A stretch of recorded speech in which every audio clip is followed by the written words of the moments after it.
guys? Welcome back to Wildcat Cave.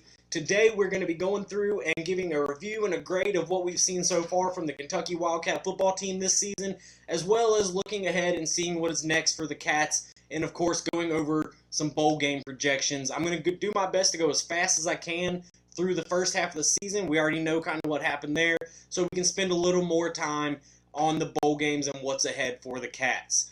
Before we get started, I want to share a couple goals I have for the channel with you guys.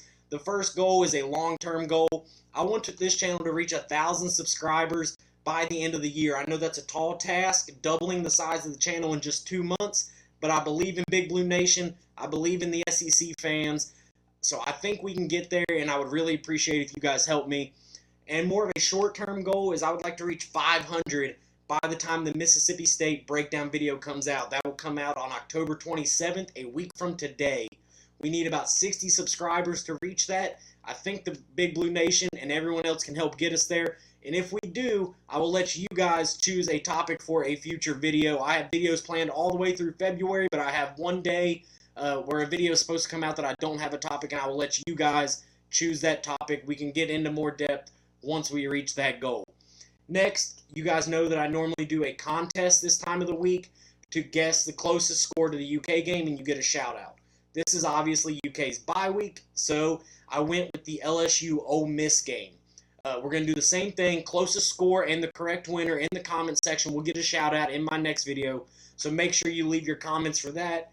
If you're not already, subscribe, hit the notification bell for all UK videos, future contests, SEC contests, all that good stuff. Make sure you subscribe to the channel. Let's reach those goals, and comment your predictions down below. If you like this video or you like videos like this, smash that thumbs up button for me as well. Now let's get into it, guys. Okay, starting off, I'm going to try to fly through this like I said. We're going to go through and give a grade to all of these categories here that you see on the screen. We'll start off with rushing. On the offense, we do a pretty good job rushing the ball. We're 7th in the SEC in yards per game at 190. To me, that kind of surprises me that 190 rushing yards a game is ranked 7th. But that's what it is right now. We are 5th overall in average yards per rush in the SEC with 5.2. Chris Rodriguez does still lead the SEC in rushing yards total at 775 yards on the season. And that he kept his first place status even after a 7-yard game against Georgia, which tells you really how far ahead he was. There's still a little bit of room to grow. We're coming up on the easier part of our schedule, so I think we have a chance to move up the rankings in total rushing yards. With a little bit of room to grow with the 7th and 5th rankings, respectively, I'm going to give us an A. Not an A+, not an A-, just a good, solid A. A little bit of room to improve, but still a pretty good score. Next, we're going to move on to passing. We are the worst team in the SEC when it comes to yards per game passing. We're behind Missouri, Vandy, South Carolina, all the bad teams. We are dead last. I think there's a couple reasons for that. One, we haven't been super efficient. We don't have a ton of weapons, but I think the biggest thing is our offensive scheme and our game planning. We are so dominant rushing the ball, we don't have to throw as much as other teams, so that is going to reduce the yards quite a bit. We are getting about 197 yards a game, which isn't terrible, especially when you're getting, the same in rushing. So overall, we're really pretty balanced. Will Levis is 5th in the SEC for completion percentage at 67%. We're 4th on passing touchdowns with 13, and Will Levis ranks 6th in total QBR in the SEC at 148. Like I said, the offensive style, I think, leads to a lot of this. But Will Levis, his numbers aren't terrible. He's an upper-tier, middle-of-the-pack quarterback, which is good enough for Kentucky to be really competitive. Obviously, he does have a little bit of room to grow, I think, especially, like I said, the easier part of the schedule coming up. But overall, we're not that bad, especially compared to where we were before this season, before Liam Cohen, before Will Levis, before Wan'Dale Robinson. I think overall we're doing a pretty good job. Obviously, you'd like to see that yards per game go up, but with our offensive scheme, I don't think we're doing too bad. For that reason, I give us an A-. A little more room to grow probably than in the rushing game, but still not bad. Next is blocking, or our O-line performance. I found a website that gave some really in-depth numbers on this, and just as a quick breakdown, I'm going to give these to you guys. We're second in the country on an average down and distance, which is first down, second and 7 or less, third and 4 or less. We're second in the country there. Fourth on overall down and distance. Doesn't really matter what the distance is or the down. We are fourth in the country overall. Third on passing yards where we run the ball. So the second and longs or the third and longs. We are third in the country. Overall at rushing on obvious pass downs. And then this is the stat that really matters. I don't really remember how they worded it, but I read the description on the stat, and it basically said how well or how effective does the offensive line do their job. And in that category, we rank number 1 in the country. That is obviously something we expect. We knew that coming into the season that our O-line would be a strength for us. And then the final stat for you guys is we are second overall in the country on percentage that the running back gets stuffed at the line of scrimmage. I think it was something like 9% of the time we get stuffed at the line of scrimmage, which is super low. Second in the country overall, there's only one team that gets stuffed less, and they're not in the SEC. So overall, obviously a top 3 offensive line in the country, and for that reason, I'm going to give us an A+ in that category. Moving on to receiving. We know we have Wan'Dale Robinson. He has 49 catches, 566 yards. That is third in the SEC. He was first before the Georgia game. He ended up getting passed because obviously Georgia keyed in on him so much. 5 touchdowns, an average of 80 yards a game. Now here, that's good for our number 1 receiver, but the problem lies with everybody else. Josh Ali is second. He only has 17 receptions on the season, which is second on Kentucky. And for him being out the past 2 weeks, that shouldn't still be the case. There's no one else on the team with more than 10 catches. So we really need to establish another receiving threat, not only to open up Wan'Dale Robinson, but to give Will Levis a couple more targets to throw the ball to down the field. And, of course, the drops really killed us. Levis only missed 10 passes against Georgia, and 6 of them were drop passes by the receiver, not his fault. We have to be sure-handed. We have to catch the ball when it hits us in the hands. We saw it lead to some early interceptions in the season. But for all of those reasons, I'm going to give us a B in receiving. Wan'Dale Robinson really carries that grade there. If it's not him, we're probably down to a D. And finally, for the offense is play calling. Liam Cohen came in this season, took over offensive coordinator, of course, and is the dominant play caller for us. Early in the season, I thought he kind of struggled. He was trying to force things that wasn't there. He was forcing plays that were against the coverage the defense is playing. But here recently, in the past, from probably the Florida game on, he's done a lot better job of playing and taking what the defense is giving instead of trying to force what he wants to happen. That was on display in the 2 scoring drives we had against Georgia. I think he did about as good of a job as you could do on those 2 drives specifically. The only complaint I have right now really is that we're throwing a lot of bubble screens, it seems, for some reason, so I wish we could change that. I'm sure he will and adjust going forward. I think he has the chance to be a really, really good play caller for us, and all of that, I'm giving us a B. So, that is the offense. Overall, I gave us an A-. I think we're a really good offense compared to especially what we were last year, and there is some room to grow in some play callings. Obviously, the receivers got to get better, and I think our pass game can improve a little bit. So, not a bad score. I expect a lot of those to go up moving into the easiest part of our schedule here at the end, especially with other teams just now getting into the hard part of their schedule. So, with that said, moving on to the defense, you see the categories here. Rushing, we are 4th in the SEC. We give up 119 yards per game. 31st overall in the country with yards per rush at 3.74. That does rank 3rd in the SEC as well. We have 46 tackles for a loss for 175 yards total. And, all of these numbers are after we played the best team in the country. So that does skew it a little bit. Probably raises our average run total for the game, our average yards per rush.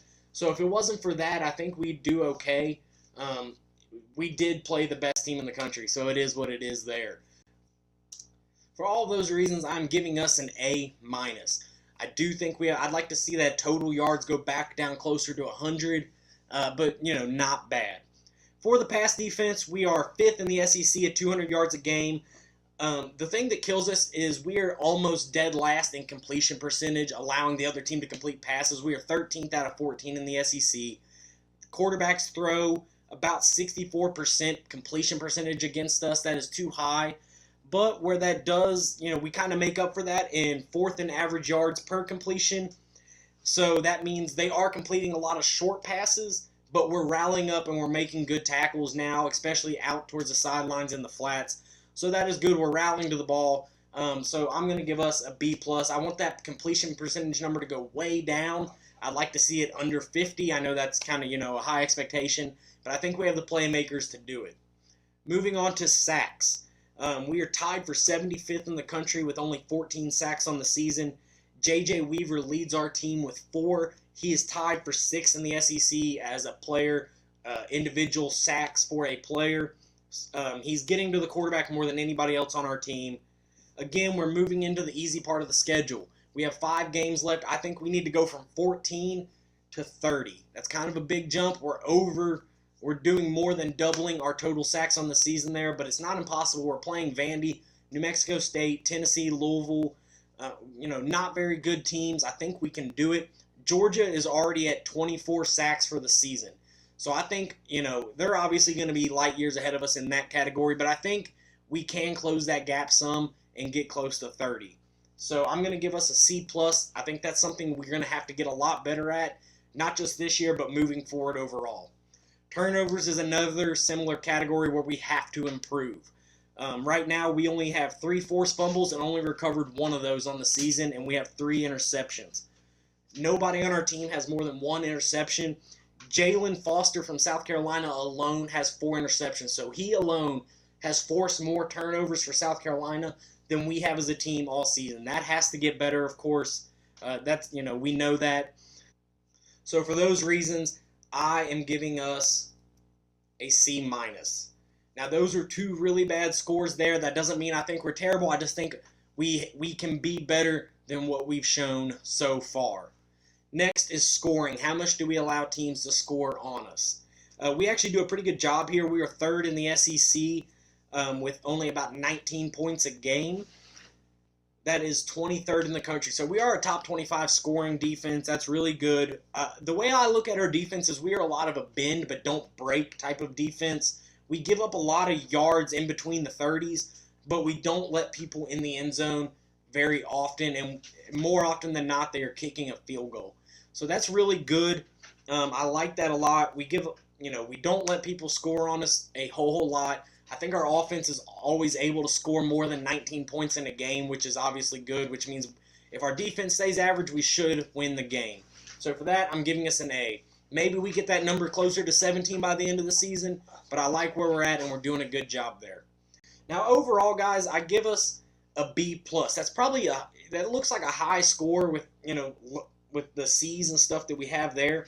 But I think as a whole, we outperform the sum of our parts, which is a good problem to have if you're anybody, if you're a team, you want to perform higher than what you are individually on a team. And we're doing that. If we can get those sacks and turnover numbers up, we could be an A+ defense. We are ranked 3rd overall in the SEC, which again is weird to see a B+ here when we are ranked so high. But I think we have a lot to improve on, and if we do, maybe we move up to that number 2 spot right behind Georgia. Now, moving on to the stuff everybody cares about, guys. What's left in the season for Kentucky? First things first, obviously games. Who do we have coming up? Our next game will be at Mississippi State. We come back home to take Tennessee after that. We go to Vandy, which is essentially a home game for us. And then we come back to Kroger Field for the season finale at home with New Mexico State. And then we go to Louisville to finish off the regular season. In my opinion, all of these games are winnable. We will be favored in all of those games more than likely. 3 of them are going to be tough. Going to Mississippi State will be a tough game. Tennessee at home is always a tough game, and then we're traveling to Louisville. All of those games, we will have the potential to lose. I don't think there's any worry about Vanderbilt or New Mexico State. Both of those teams are not very good, and they will essentially both be home games for us. But the other 3 could be tough. So moving on, what is the best case scenario for this team? In my opinion, best case scenario, of course, you're going to be favored in your last 5 games as you win out and you finish 11-1. You have the historic season, probably the best season Kentucky's ever seen, which is awesome. And then you go to a New Year's Six Bowl, and you'll be in the conversation for the playoffs. Now, we would need a ton of help to get in the playoffs, but your name will at least be mentioned as a possible candidate. Worst case scenario for us is we beat New Mexico State and Vandy, and we lose the 3 tough games that we really should win, which are, again, at Mississippi State, at Louisville, and Tennessee at home. All those teams could upset us if we don't come ready, and that's going to be worst case scenario. But what you have to look at is, even if worst case scenario happens at this point, you finish the season 8-4, you make a decent bowl game, you have a winning record, a winning SEC record, and if that is Kentucky's floor moving forward, it is all positive here from Lexington. That is awesome. I don't think any UK fan, after the years of hardships that they've had, is going to complain about that. And then finally, guys, what everybody is interested in, what are the bowl possibilities for this Kentucky team? Let's start at the top, assuming we go 11-1 and we do not make the playoffs. So that's the basis we're assuming here. The best case scenario is the Sugar Bowl. The Sugar Bowl takes the best SEC team not in the playoffs and the best Big 12 team not in the playoffs. Kentucky has a chance to get into this bowl, but we're going to need a little bit of help. Like I said, they take the best SEC team that did not make the playoffs, which if Georgia beats Alabama in the SEC championship, Alabama probably doesn't make the playoff as a 2-loss team. So they probably go to the Sugar Bowl. Now, if Alabama can beat Georgia, then they both go to the playoffs, and that will leave it up to us or Ole Miss, depending on what the committee thinks is the better team at that point, to make the Sugar Bowl. In that bowl, we'll probably face an Oklahoma team, maybe an Oklahoma State. I don't see us playing Texas. I think they've lost too many games, or they will lose too many games to be the best Big 12 team. It'll more than likely be Oklahoma or Oklahoma State that we see there, depending on if Oklahoma makes the playoffs. After that, you have the Peach Bowl. That is just 2 at-large bids, could be from any conference. I'm seeing a lot of projections that is most likely the bowl for Kentucky at this point. The teams you could possibly see in there are Pittsburgh, who is now playing really well, NC State, which would be a rematch of the Gator Bowl from last year, or I'm even seeing a little bit of Iowa if they drop that far. They've already lost a game, a bad loss, and if they lose their conference championship, you could see them end up in a bowl like that as well. Not a lot of big marquee names there, but nonetheless, a really good bowl for Kentucky to go to with probably a good chance to win against a team like that. Third option at 11-1 is the Fiesta Bowl. The way we get into this, again, it's 2 at-large bids. The way we get into this, though, is if Ole Miss is not as good, or if Ole Miss is better than us in the committee's eyes, and they make the Peach Bowl. Obviously, say Alabama takes a Sugar Bowl, and the committee thinks Ole Miss is better than us. They put them in the Peach Bowl, us in the Fiesta Bowl. Not a bad bowl, still a New Year's Six Bowl. Nothing to be upset about going to this. The team I've seen most likely in this is Penn State, which would of course be a rematch of the Citrus Bowl in 2018. Maybe a Michigan, maybe a Notre Dame. Those are the teams you're looking at there. In my opinion, even though the Fiesta Bowl is technically a step below the Peach Bowl, I like to beat the names of Penn State, Michigan, or Notre Dame a lot more than I would like to beat Oklahoma State or NC State or Pitt. The Fiesta Bowl might not be as prestigious of a New Year's Six Bowl, but you're playing a better team, and then next year you can look back and say, we beat Notre Dame in the bowl game last year, or we beat Michigan. So I kind of like that bowl. If I had to pick, I'm picking the Sugar Bowl because it's the best, then the Peach, then the Fiesta, but I like the names in the Fiesta Bowl more than any of them. And then finally, say, we drop a game or two here in the last 5, we end up a 9-3, 10-2. We probably at that point don't make a New Year's Six Bowl, but you're still looking at a Gator Bowl or a Citrus Bowl. Pretty good, your top tier non-New Year's Six Bowls is what we're looking at. In my opinion, worst case scenario. So that's really good. We have a lot to look forward to. But what it comes down to is UK controls their destiny right now. If you win out, you will get the prestigious bowl game that you've been working so hard for so long. If they do what they're supposed to do and win all the games, then you control your destiny, and nobody is going to be able to not put you in those bowl games that you've been working so hard for the past 5 or 6 years. So with that being said, guys, that is the video. I appreciate you guys watching. Make sure you comment your LSU score and prediction, LSU Ole Miss, as well as what bowl game do you think you would like to see Kentucky in, or what is most likely. And let me know if you like this type of video where you can, see me talking in the video instead of just the normal screen like I've been doing. Make sure to like the video. If you're not already subscribed, make sure you subscribe so we can reach that 500 goal and you guys get to pick the topic of the next video and we can hit 1,000 by 2022. I really appreciate it, guys. Thank you all for watching, and go Cats.